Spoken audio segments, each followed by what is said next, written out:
ഓൻ വേദനിക്കണ്ട. സങ്കടം തീർക്കുന്ന ദേവന്റെ മുന്നില് നീ കണ്ണീരോടെയാ ഇവന്റെ ദേഹത്ത് വീണു. ഇത് ഞാൻ തന്നെ തുടക്കുകയും ചെയ്തു. അല്ലേ? ആരാ തുടച്ചേ? എന്റെ ദേഹത്ത് കണ്ണീര് വീണു, ഞാൻ തന്നെ തുടച്ചു.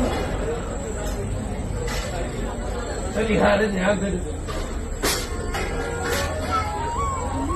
അന്ന് എനിക്ക് അനുഭവിക്കുന്ന ബാധ്യത അത്ര ഇത്രാന്ന് ഞാൻ പറയുന്നു.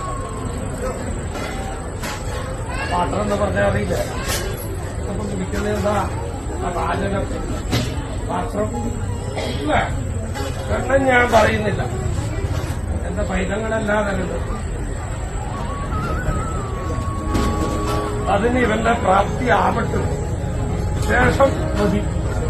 മുന്നേ ചെയ്യലേ നിനക്കതിന്റെ പ്രാപ്തി കിട്ടിയാൽ, നിനക്കതിന്റെ കഴിവ് കിട്ടിയാൽ തളർന്നു പോകരേ.